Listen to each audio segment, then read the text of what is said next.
Hello everybody, welcome. So it's been freezing cold here today. Freezing cold. I don't think it's got above 8 degrees today. And yesterday it was really warm and sunny. Such a contrast.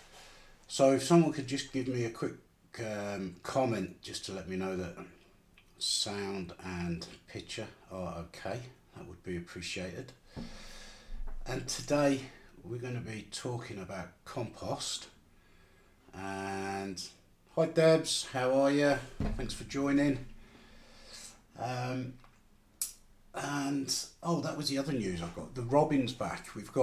Last year we had a pair of robins and they nested. And unfortunately I think a cat or a rat got the chicks. And I was getting a bit worried because we hadn't seen them this year. And over the weekend, yesterday, we saw them and it looks like they're making another nest in the hawthorn hedge, which will be a lot better because last year they nested on the ground, which, although it was really covered, there was a lot of, like in the weeds and stuff, but obviously in a hawthorn hedge they're going to be more protected. So, hi Danny, yeah, everything's good here mate, I hope you're well. Thanks Debs, sounds okay, good. Michelle, hello. Ian, hi Jason, loud and clear, thank you mate. Debs, yeah, I'm good, but cold. It is cold, isn't it? It's really cold. We've gone from really warm yesterday to really cold today. So, compost. Yeah, right. Let me have a quick look at my notes. So, we'll start off with some shop bought compost, shall we? I'm not a fan of most shop bought composts. That might be controversial. But if you follow the channel, you'll know that I do like making my own compost. But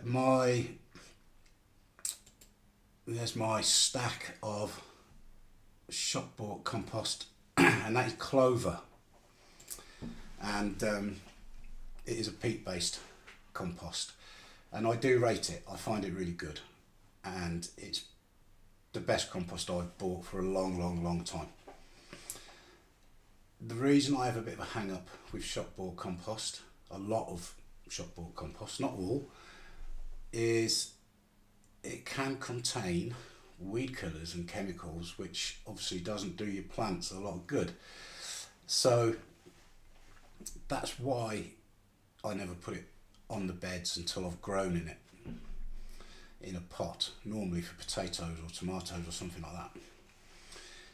And last year I did grow, I had some shop bought compost and I put tomatoes and cucumbers in pots with it, just bringing them on. They weren't in their final destination, and two of them died for no reason. The leaves curled up, went all sort of dry and just died. They had the same amount of water as the others and everything.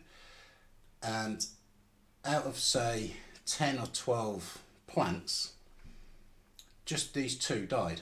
But all of the pots were from the same bag of compost.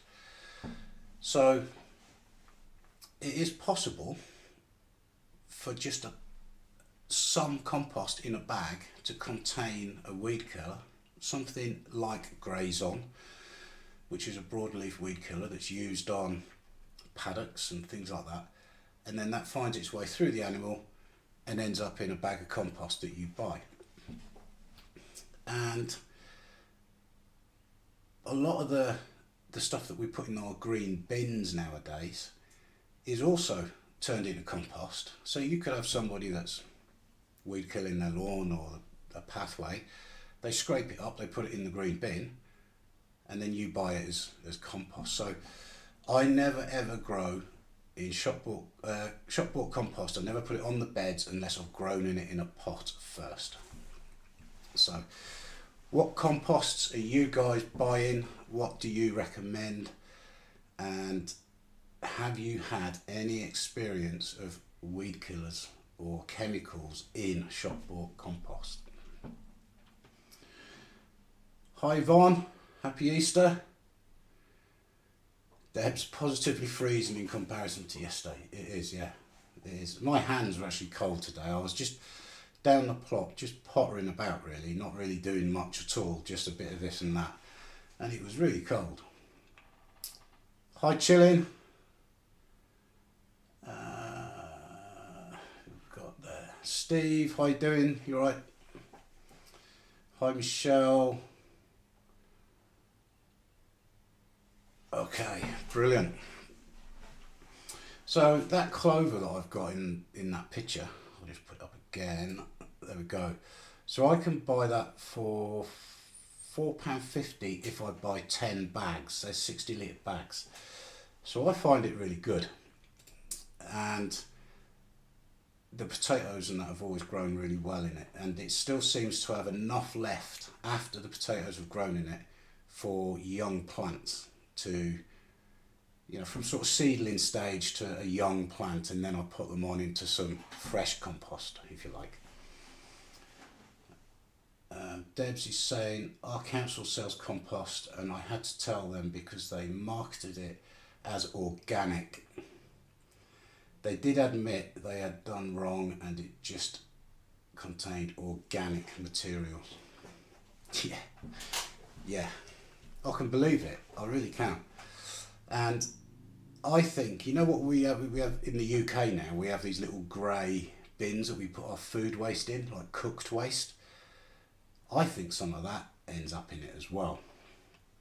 I know they'll tell us that it goes to these incinerators to produce power, but I'm not so convinced. Michelle, I compost layering browns and greens stroke leaf mulch. That's how I do it, the lasagna method, where if you think of making a lasagna, meat, pasta, whatever, more pasta, that's how I do it. Debs, that's a good price for 60 litres. Yeah, it's a farm shop that we go to. It's a farm supply place. And if you buy one bag on its own or up to 10 bags, I think it's £4.75. If you buy 10 or more, it's £4.50. And I think if you buy a whole pallet, which is a lot of bags, I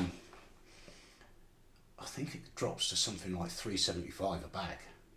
But I did work it out, and I think a whole pallet was something like 400 quid. So, as much as I'd like to, especially now, because for us private growers, this is going to be the last year, I believe, that we can buy peat-based compost. I think after this year, we're not going to be able to buy it anymore. It's going to be banned. And I think it's probably going to come in quite quickly afterwards to commercial growers as well. So we're going to be stuck with a lot of this green waste compost from councils and the sort of stuff that you buy in the big DIY stores that I personally don't think is very good.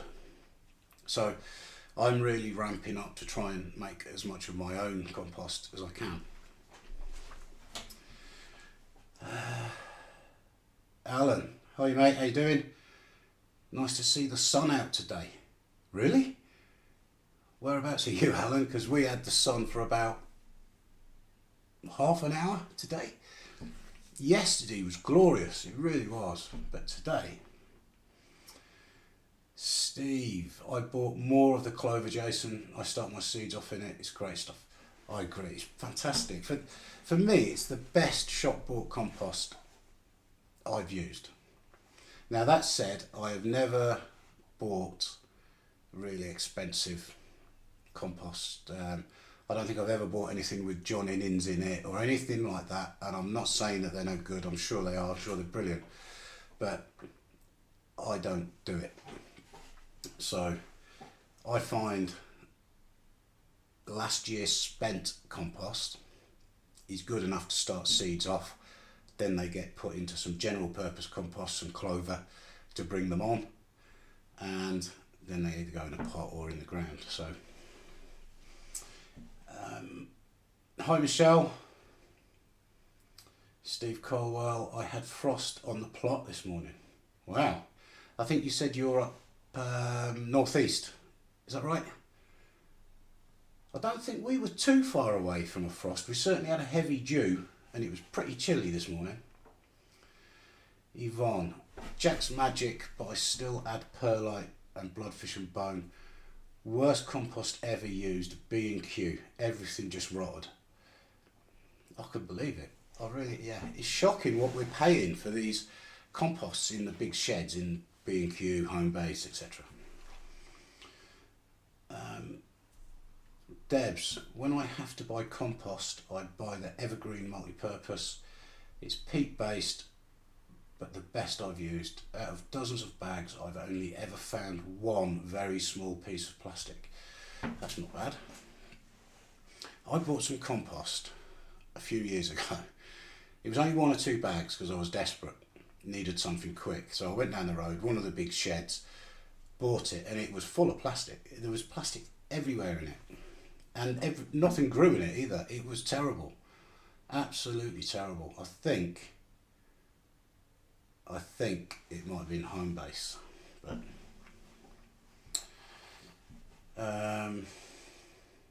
chilling. Have you seen the video by Jimmy Dore, comedian, on YouTube about recycling in the USA? Something like 90+% of recycling goes to landfill since China refused to take it anymore. The same used to happen here. I think they're better now, but when we all got our green bins and black bins and blue bins, and we've got more bins now than I don't know what, it was all still going to landfill. I think it is actually now recycled, and it makes you laugh, doesn't it? They put the price of the council tax up every year, but we get more and more bins taking up our space and we have to sort out our own rubbish. So there you go. Although I am for getting plastics out of the environment, so don't get me wrong. Alan, Northern Ireland, right, okay. So pretty cold up there then. Sunny. No, you said you had sun, didn't you? Michelle, yes, I had perlite and fish blood and bone. Yeah, I add vermiculite, that's my go-to. If I don't have any vermiculite, I'll add sharp sand. Normally, because I've got a big builder's bag of it on the drive. So, and it works just as well, in all fairness. Debs, Michelle, perlite, yeah. Debs, I don't like John Innings, it's too heavy. Okay, fair enough. And I think that the peat-based ones hold water better as well. I don't think they dry out so quick. Steve Colwell, my local allotment shop was selling it for three for 13 quid. Was that the clover? That's a good price, that is. That is a good price. Michelle Welsh, same here, lovely SD, dull and windy today, yeah. Yeah, I thought it was northeast, yeah, Steve. 4.8 in Buckinghamshire, wow. That's nearly frost territory. Hi Laura, how are you? Happy Easter. Michelle Welsh, not forgetting my tea bags and eggshells, recycle them. Yeah, definitely. And Steve's saying, when I sow seeds, I always use vermiculite to cover the seeds. Okay, I mix it in with a compost.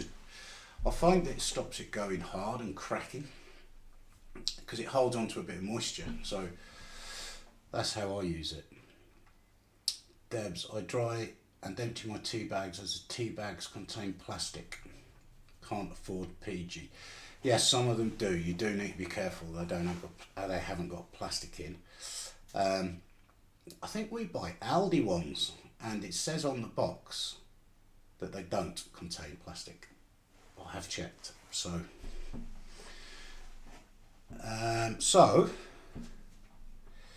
yeah, they're my thoughts on shop bought. Now, what I really want to talk about is homemade compost, because that's kind of what I enjoy doing. I really do like making compost, to be fair, and doesn't really matter how big your garden is, you can still make your own compost. It's just that you can never make enough compost from the size of the garden to feed the garden, in my experience. So you always need to bring in extra materials from wherever, so leaves, or if you've got someone that runs a pub, maybe you can get the food, the green food scraps and stuff like that. So always be scratching around for leftovers to add. So Steve, when I sow seeds I always use vermiculite. Okay, yeah.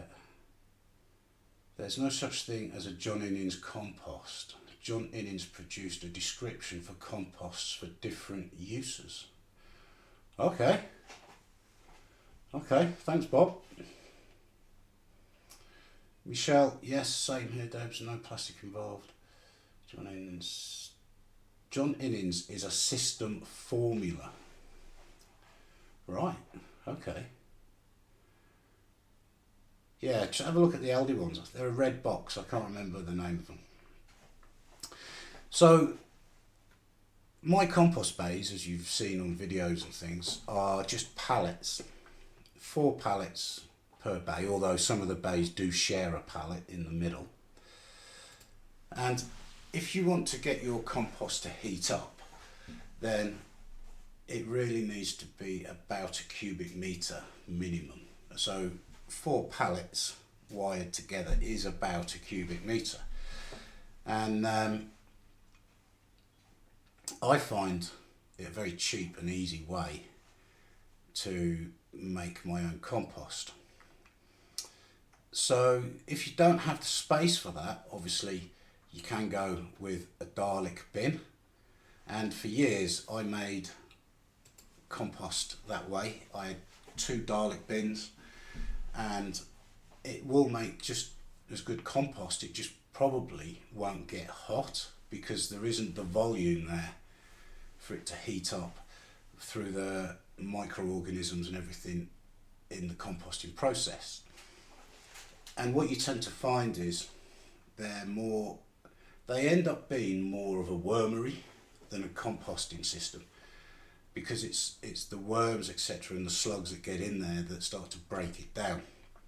Whereas in a hot composting system, a bay, a large bay, you get the microorganisms and bacteria in there that do the work, or a lot of the work anyway. So now I know a lot of you here know about composting, so I'm not trying to teach you how to suck eggs, but there may be some people that have never composted before. And what I wanted to do was just very quickly go through some basic things on composting.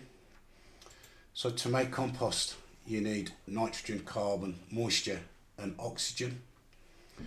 And your nitrogen will come from green materials, so things like grass cuttings, fruit and veg waste, weeds, hedge trimmings, etc. Coffee grounds. I get a lot of coffee grounds from a garage that I go to every morning, and they give me the waste coffee grounds. And manure, advisable not to use pet manure, cat and dog manure, but some people, I have heard, rot it down over 3 years and use it. And tea bags, check that they don't contain plastic. And then carbons are woody materials generally, so wood chip, bark, dead leaves, that sort of stuff, sticks, straw, sawdust. And then I layer them, so 50%, I'd layer a 4-inch layer of greens, a 4-inch layer of browns, and so on and so on. And then I will leave that in the pile in one of the bays for a few months, and I will put a thermometer, compost thermometer, in there, and very often that pile will get up to about 60 degrees, and it will sit there for a few weeks, and then it will slowly start to cool down. And when I build the pile, I make sure that the stuff is moist, not soaking wet, but moist. And if it's a bit dry, I'll water it with a watering can just to keep that moisture there, because the microorganisms need moisture, they need water, and they need oxygen to do the work. So let me just have a quick look at the comments.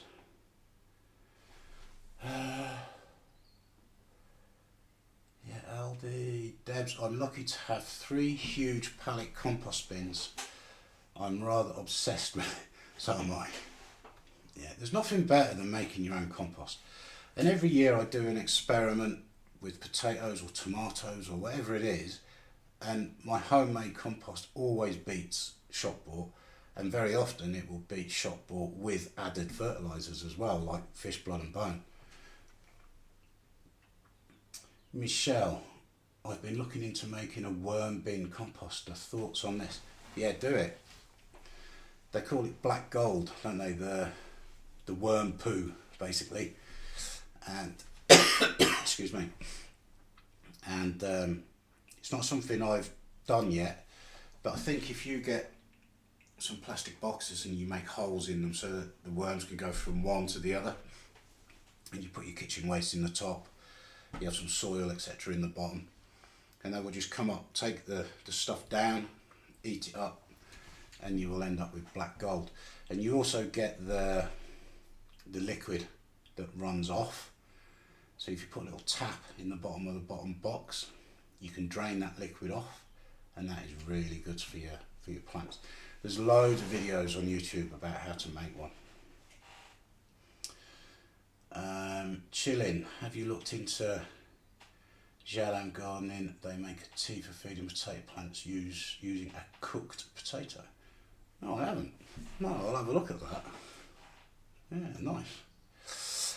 Debs, I even bought another bin for indoors solely for compostable cardboard and paper. Yeah, so they're a cardboard is a carbon, and I'll often add cardboard to the compost between green layers, but I find if you put it in too thick a layer and it dries out, it turns into basically just a piece of wood, and then it really doesn't sort of rot down then. So I add it sparingly but often, if that makes sense, throughout the pile, and I tear it up as small as I can get it. And I won't add any cardboard that is glossy or has got print on it. I just add plain brown cardboard, tear the labels off, and any tape. Danny boy, I make compost in old wheelie bins because the garden is small. I have to cold compost. It's not ideal, but it works. It does work. I did it for years and years. It takes longer, and it doesn't kill the weed seeds and pests either. That's the other problem. If you can make the pile big enough, at least a cubic metre, and it gets hot, up to say 50, 60 degrees, then you're going to kill a lot of the weed seeds.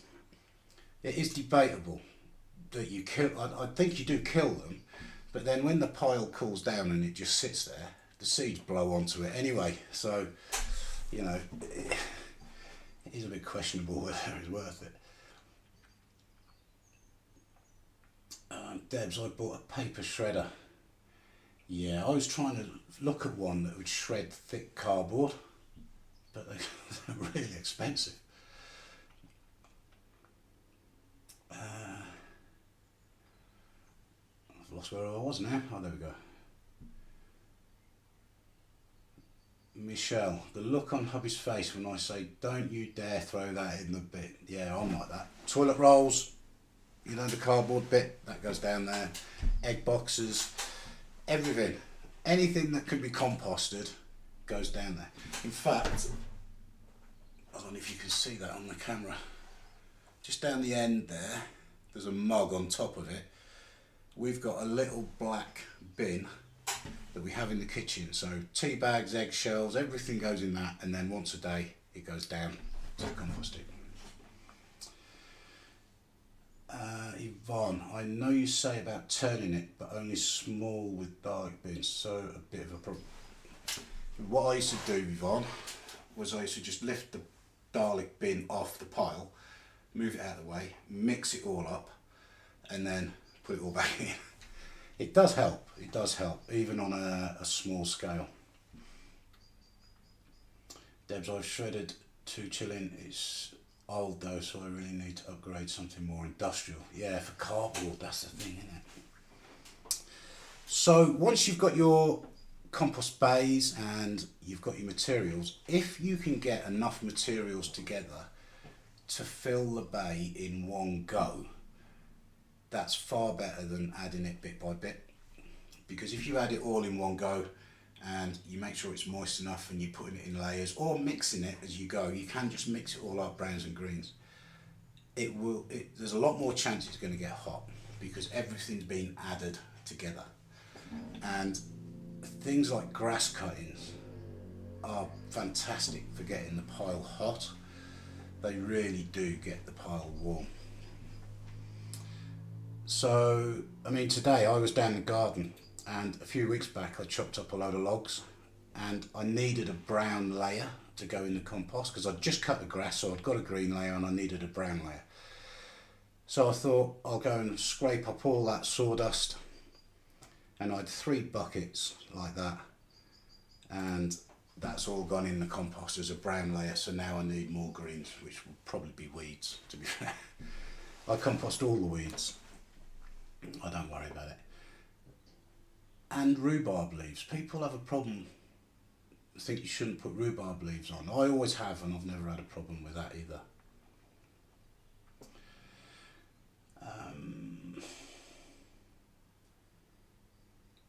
Could you shred cardboard with a garden shredder? I don't think I could with mine because of the way it works.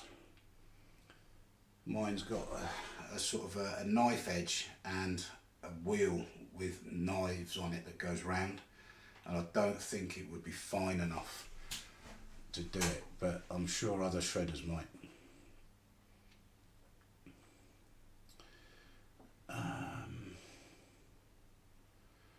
Debs, I'm even going to post on Facebook for anyone who wants to get rid of their shredded paper, etc. Yeah, and garden waste as well, leaves, stuff like that. I was on a site the other week and the yardman had swept up a load of leaves, so I just had the leaves off him. People think you're mad when you ask for this stuff, but you know, it all helps. Chilling, if it does trees, then I'm pretty confident it would, yeah. Michelle, it involves 3 stacking tubs with holes and the juice is good fertiliser. Yes, Jace, you got me. Yeah, I've seen videos of people making wormeries. Danny boy, you could use a lawnmower with a metal blade and a collector to shred the stuff. Yeah, you can. Yeah. Make wood chip as well out of small sticks using a lawnmower, but just be careful they don't fly out and stab you. Debs, I might scuttle off to marketplace later. Yeah. Compost all the way. Steve Colwell, it's always to go over the sticks leaves with a grass cutter to spread before adding to compost bays, breaks down quicker. Yeah, that's a general rule with anything that you're going to compost is the smaller you can make it before you add it to the compost bay, the more surface area it has. So there's my phone, it's got a certain surface area. If I was to smash it into 50 pieces, which I did the other week and ended up having to get a new phone, it would have a bigger surface area and therefore more area for all the bacteria and microorganisms to attack, to break down. Debs, another good tip is to cut everything as small as possible. Yeah, yeah.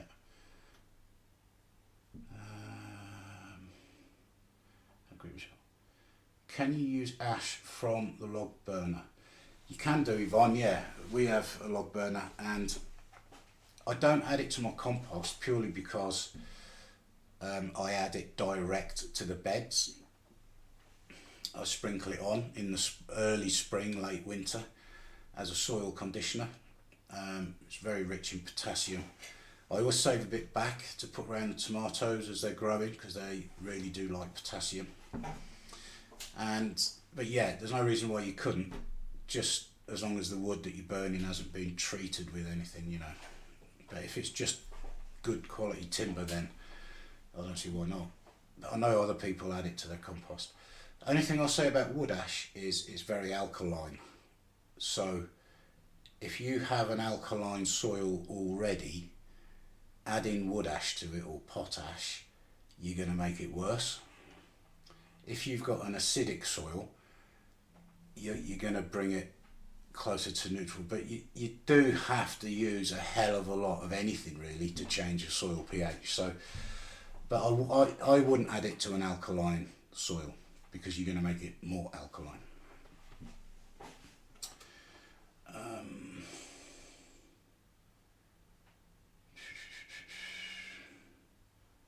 Yeah, and as small as you can get stuff, the faster it will break down. Has anyone ever tried inoculating compost piles with a product called super soil? Hearing good results from other gardeners. I've heard of super soil. I've never added it to a compost heap. I could understand the theory though, because if it's got certain bacteria and microorganisms in it, it's going to help get the process going in the heap, isn't it? Years ago, when I had the Dalek bins, I used to buy a compost accelerator, which was like a organic, natural product in a granular form, and every so often you'd sprinkle it in to the bin as you built the piles up, and it was meant to contain some of the microorganisms and stuff that help to get the pile working. So I'm guessing it's a very similar theory to that. Mags, my hot bin was going cold, so I got hubby to cut the grass and add to it. Fingers crossed it heats up again. Yeah, stick it in the middle of the pile if you can. That will definitely heat it up, I would imagine. So a very useful thing is a thermometer when you're composting, especially in a large bay. Not so important in a Dalek bin. But what I will do is I'll put the pile together, I'll stick that in there. I'll very often put a piece of carpet underlay on the top of the pile and some compost bags. The compost bags are to stop the rain just totally flooding the pile, because if it gets too wet, then it's going to stop working. It can go anaerobic.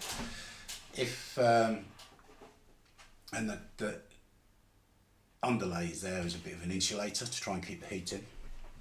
So the thermometer will very often get up to say 60 degrees within the first week to 10 days, sit there for a few weeks, and then very slowly cool down. So over a period of say 6 weeks to 2 months, it will heat up very quickly and then slowly cool down.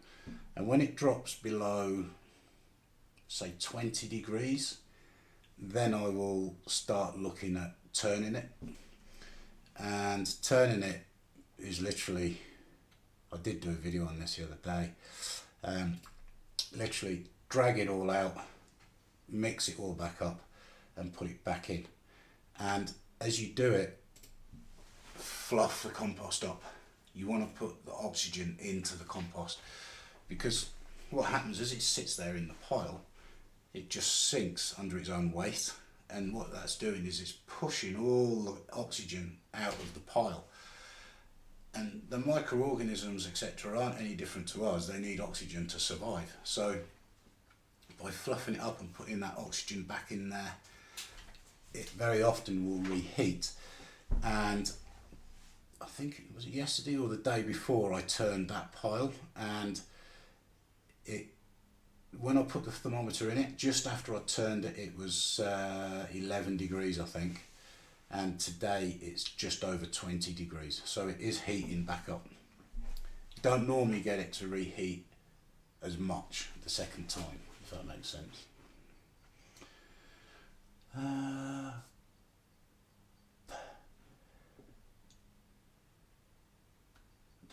Michelle, if you want leaves, I have so many yearly, it's just so bad, I had to buy a leaf collector. Michelle, if you can put all those leaves in a pile somewhere, you will have fantastic leaf mould. It might take a couple of years to fully rot down, but it's one of the best things you can put on your garden. It's fantastic. What a lot of people do is, you know, the builders bulk bags, they'll get one of those, fill it full of leaves, and then sort of cover it over so that it's sealed up and leave it there. And 18 months, 2 years, you can have some fantastic leaf mould. Steve Bramall, comfrey is great to add to a layer of greens to the compost. Okay, brilliant. I've still got to get one of those Bocking 14s comfrey pants. Chilling, seen someone using ash in rows for planting tomatoes. Yeah, potash, wood ash, very high in potassium. Tomatoes love it. Steve Bramall, Michelle, I bought a 1 ton builder sack that I will fill with leaves in autumn, keep it next to my compost heap, then use them to lay between greens. So very similar idea to what we were just saying. Steve Cole, Jace, when you clean and trim leeks and onions, do you add them to the compost base? Generally I don't, in case of white rot. If your compost gets really hot, I don't know if this would make a difference. We've never had a problem with white rot. If I did, then I probably wouldn't add them to the compost. In all honesty, I'd probably burn them or something. But I've never had a problem. And I grow most of my onions from seed. That said, I do buy some sets, but I always put the sets in a pallet collar bed, because that way, if they were infected with white rot, I've only got to scoop that bit of soil out in that pallet collar and get rid of it.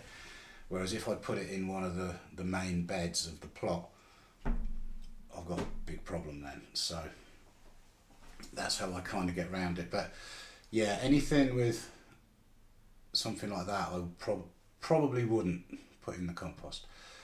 As for heat, I don't know what temperature you'd have to get to kill white rot. 60 degrees may be enough, I don't know. But the problem with a compost heap is, if you imagine you've got a cubic metre, you've got your thermometer in the middle. It could be 60 degrees in the middle, but it might only be, say, 20 degrees at the outside. So again, by turning it, that tends to mix it all and that helps. But I don't know about the temperature to kill white rot. Debs, don't forget to give the live thumbs up. Yes, thank you, Debs. Yes, please do give it a thumbs up. Thanks everyone. Going to start saving the ash. Yeah, save the ash. Don't throw the ash away. I sprinkle it on the bed. Some people add it to the compost. Either way, make use of it. Chilling. Mags, pour some urine on the pile. Yep. Have a pee bottle or something down the shed or down the allotment, and pour it on the compost. Ammonia certainly helps to get it rotting down. Michelle Welsh, all good. Stephen Bramall, same here. Lay between the greens. Yeah, that compost bay you just saw me turn in there, that had a whole layer of leaves in it. The leaves I got off that site the other week. Hi Leanne, late again. Michelle, I bagged them, Jace, mainly oak leaves, as they have enriched our garden so much. Yeah.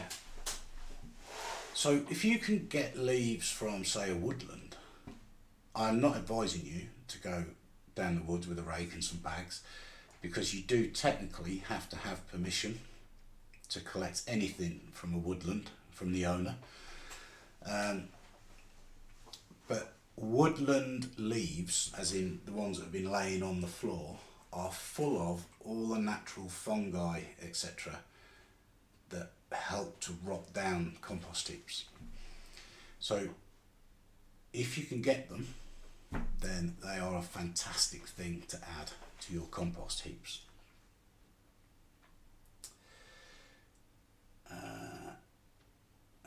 Mags, I love a word with hubby. Leanne, I'm always short of green. Last year we had less grass due to hot weather, so the grass didn't grow too much. Cut your neighbour's lawn, or just ask them for the cuttings. Just make sure that they haven't got weed killers or other stuff on it. Now, I fertilise our lawn, but I only use an organic fertiliser, which doesn't kill the weeds and the moss and stuff like that. But what we will do is in the spring, I'll scarify it, which produces loads of moss and stuff that comes out of it. So that's fantastic to go in the compost.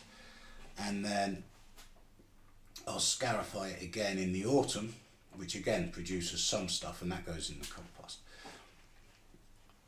If you want a really nice lawn, some of the other fertilisers like your 4-in-1s from by Miracle Grow and that, they're really good, but you shouldn't add the cuttings to your compost heap for, I think it's 6 weeks, and that's too much wasted nitrogen for me. I want those grass cuttings to put in the compost, so we use an organic feed. But greens, don't forget, it isn't just grass cuttings, it's your kitchen scraps, any sort of peelings or fruit that's gone past it, weeds,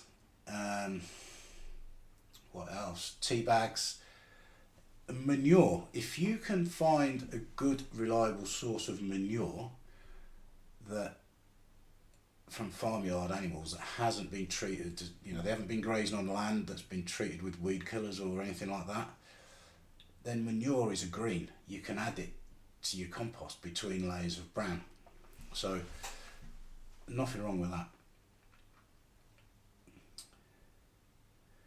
Yvonne, chilling, someone told me pea makes rhubarb grow well, but thought it was a wind up. I don't know if peeing on your rhubarb is a good idea, but certainly adding it to the compost is okay. Compost heap, that is. Steve Bramall, this year I'm using my own sieved compost and leaf mould for seed starting. Yeah, can't beat it. So when it comes to sieving compost, this is a little contraption that I made. So it's just a very simple wooden frame with a tray, and on the tray is a mesh, which is I think from memory, a 5mm or an 8mm square mesh, and it saves holding something and doing that. The weight is on the frame, so all you've got to do is push it back and forth. So that makes life quite a lot easier.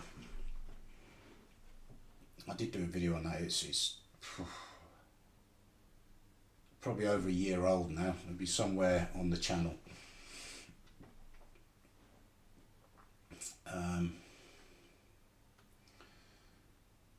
Hot composters are brilliant.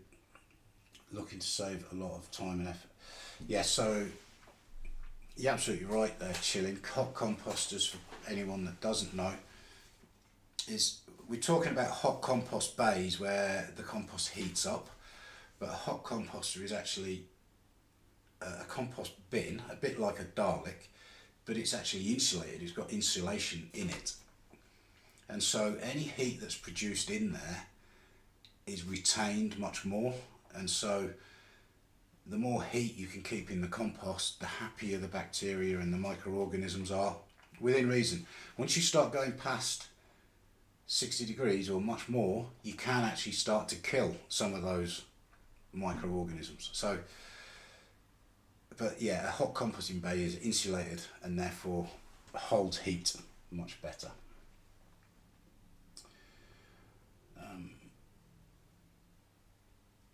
Michelle Welsh, we have a woodland at the back of our garden. There you go.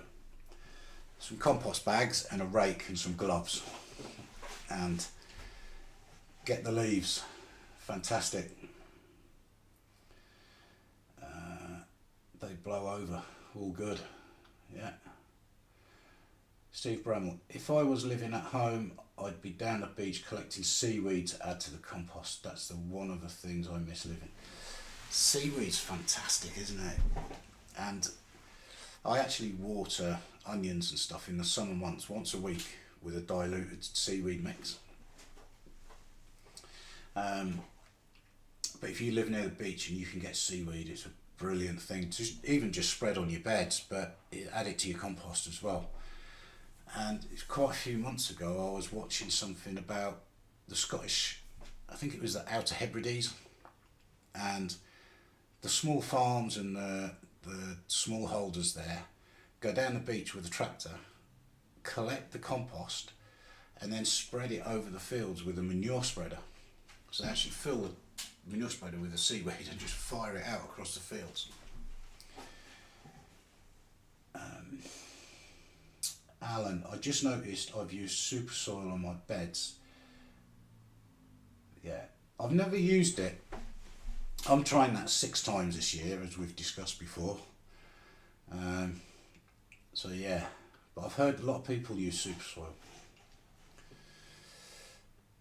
Chilling. Get some tights, add cooked rice and bury it under the leaves in the forest for a while. Take it out and you have pure garden gold full of stuff. Right, okay. Yeah, I can see that. An old boy that taught me a bit about gardening, he used to make teas from pigeon droppings. His mate kept racing pigeons. So he used to get the droppings, he'd put them in a piece of hessian, tie them up, hang them in a bucket of water, and he would then put like 1 cup of that into a watering can and then fill the watering can up, and he would use it, and he swore by it, and he had some pretty good veg. Steve Bramall, one of my neighbours brings me his bedding, which really gets the compost going. Is that bedding from chickens or something like that? Steve Bramall, oh, rabbits, yeah. Yeah, and I think rabbit droppings are good to go on the bed straight away, aren't they? Whereas obviously things like chickens, their waste is really, really corrosive and you have to rot it down or dilute it, etc.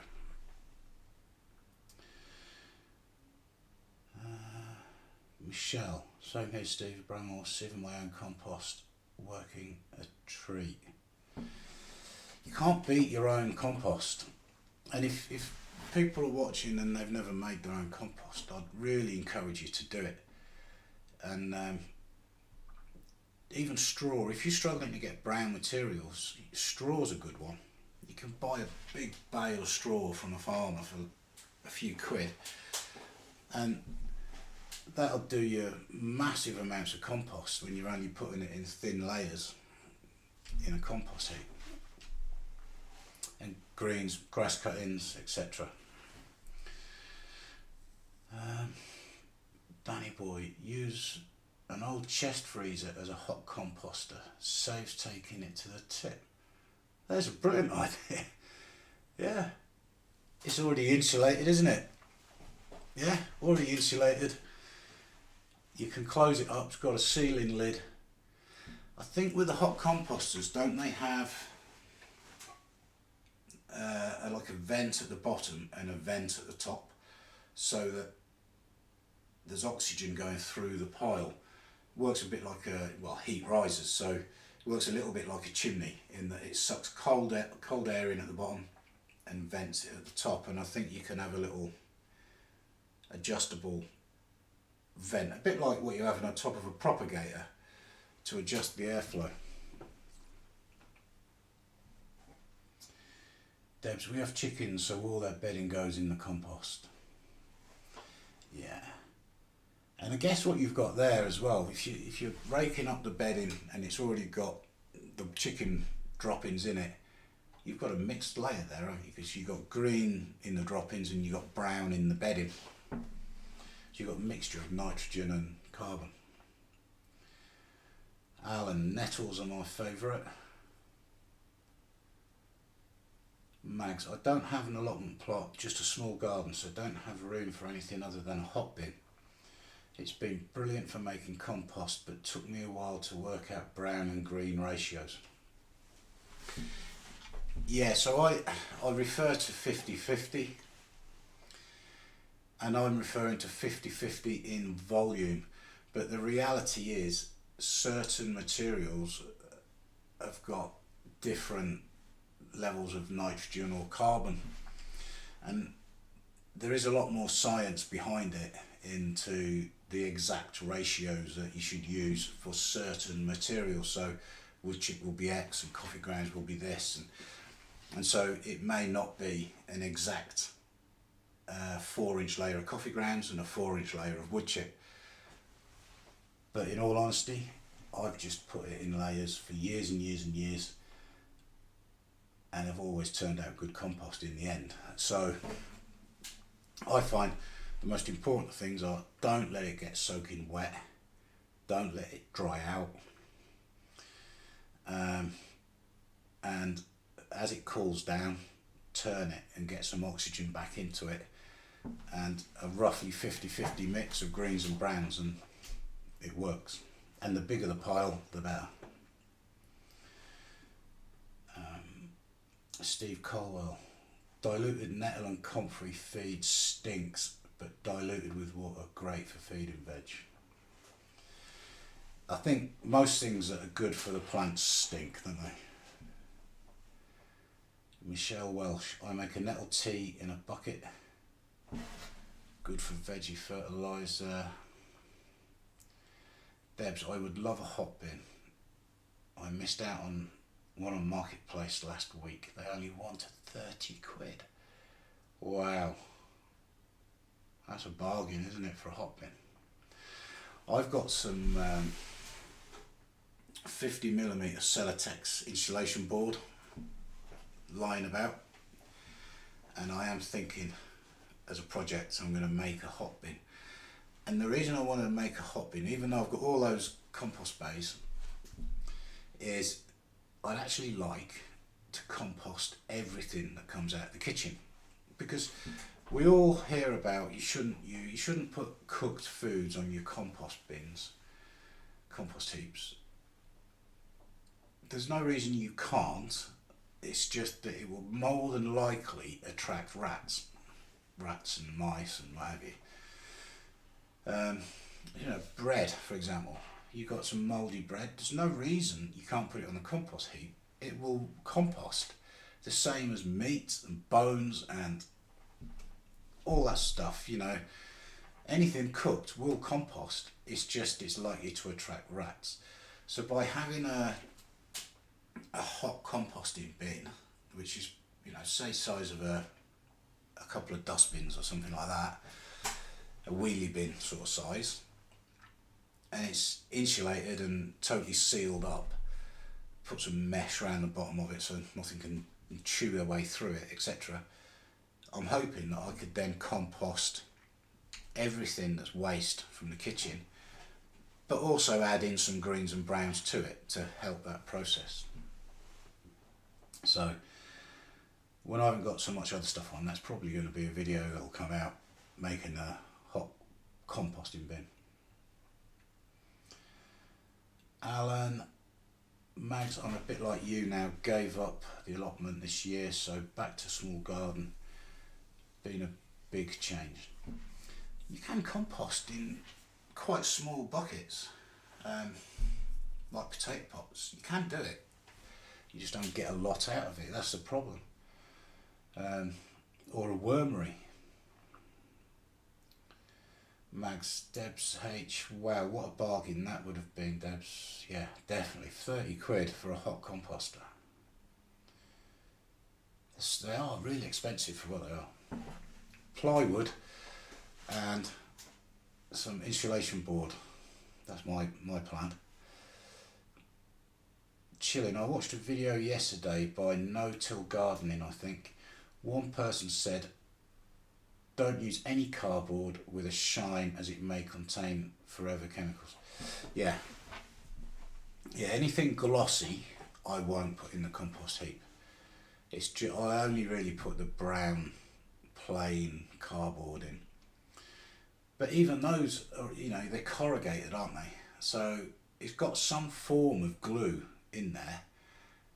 Hopefully it's some kind of vegetable based glue, vegetable oil based or something, I don't know. But we don't know, do we? And you've got no way of finding out either, because you get so much cardboard come through, don't you, when you have deliveries and that. You can't trace every one. Michelle Welsh, only brown cardboard, yeah. Debs, does anyone use bokashi bins for their food waste? Not me. Chillin'. Mags, hi in, I would love an allotment, but 4-year waiting list here and too many rules and regs. From what I've heard, no greenhouse or sheds allowed. I don't think all allotments are the same, Mags. I think some have really sort of strict rules and some are quite lax. Fortunately, we garden in our back garden, we grow veg in our back garden, so we don't have that problem. But yeah, I've seen various people that they can't use concrete on their allotment, or you can't have more than so many IBC containers, or your paths have to be no more than a certain width, and all this sort of stuff. So yeah, I wonder if there's another allotment site nearby. Debs, Amazon packaging is your friend when it comes to composting. Yeah, definitely. Well, having renovated most of the house now, as you can imagine, we've had so much stuff delivered over the last few years with, baths, shower screens, tiles, you name it. So much stuff has come in cardboard that we've had an endless supply of cardboard. Chilling. Debs, I use EM1 from Rice Wash. It's simple to make and amazing stuff. Okay. Steve Colwell, is Amazon packaging classed as glossy cardboard? Well, I wouldn't class it as glossy. I don't think I've got a piece. No, I haven't got a piece lying about, but it's just your plain brown cardboard that we get. Steve Bramwell, especially the new less cardboard to go into the shredder, Debs. Yeah. Debs, not their plain brown boxes and paper packaging. Yeah, the brown paper they put in there is quite good. That always goes in. Michelle Welsh, all good Debs, obsessed with cardboard and bubble wrap from packaging. Bubble wrap's great, for keeping plants warm. Insulate the inside of your greenhouse with it in the colder months. So does anyone get any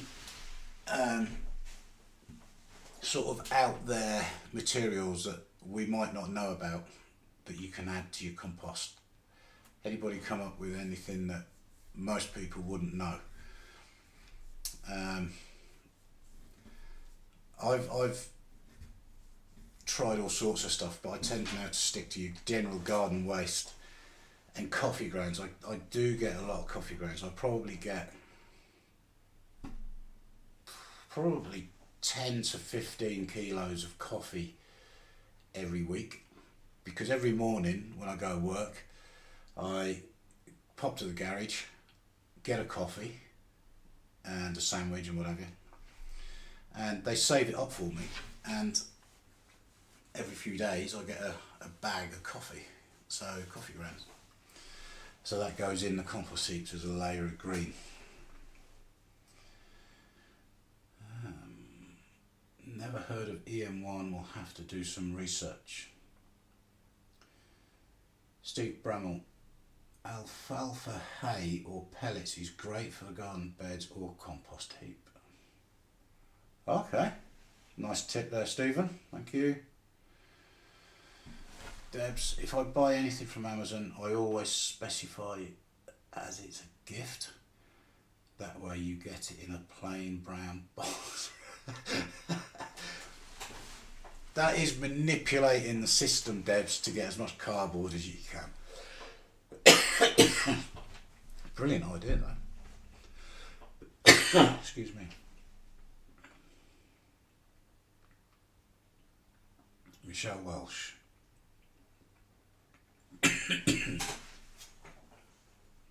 Bubble. Excuse me. Alan. I know some people I'd like to put in a compost bin. A hot one.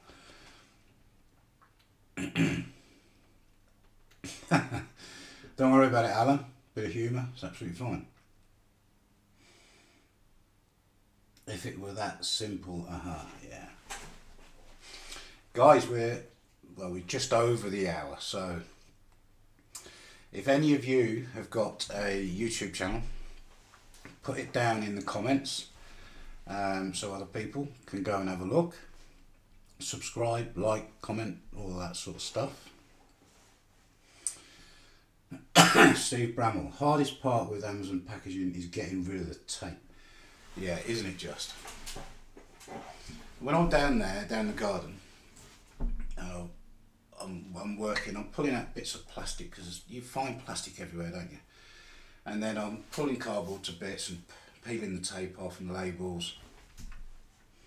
And, you know, I'm finding plant labels around the place and all that sort of stuff. And I come up to the house and my pockets are just full of rubbish, you know, all sorts in there. So, if it were that simple. Debs H, regards to the coffee grounds, how much would you put in and how often? I tend to add not a 4-inch layer of coffee, it's a hell of a lot of coffee. I would say the layers of coffee I put in there are probably maximum an inch or so, but that's an inch over a square metre, so still quite a lot of coffee. I find with the coffee it can dry out. If it's in the middle of the pile, it dries out and goes quite sort of lumpy. So I tend to water it as well, even though it's damp when I get it. And then I'll make sure it's between 2 good layers of brown, so dead weed stems or some really small twigs, wood chip, that sort of stuff. Because it's really dense, so it takes a bit of like mixing in. But when I turn it, it really does make the compost really nice.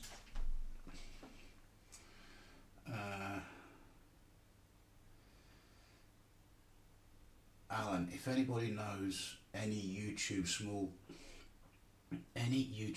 garden would be great, as I've not done a lot as I had in long. I was watching a channel the other night, Rob. Tiny Garden. I'm trying to remember her name. But yeah, she gardens in her back garden, small back garden. If anybody else watched it or knows who that was, put it in the comments for Alan. Don't panic, Jace. I'll always watch your channel. Thanks, Alan. Steve Bramwell, I also tend to wash all my eggshells and dry them in the microwave, then grind them up in a coffee grinder. Is that just to make them smaller, Steve, so they compost? They do tend to come through the compost, I've noticed that. They don't rot down very quickly. But I just tip them on the beds. If they're still full, they get stamped on or broken up.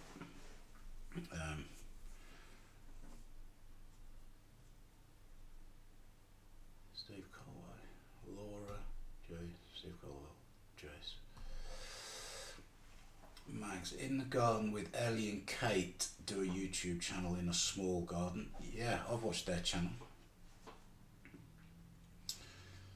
Steve Colwell, Jace, capitals were on, sorry. That's alright, I don't think you're shouting at me, don't worry. Okay guys, I think we'll call it a day there.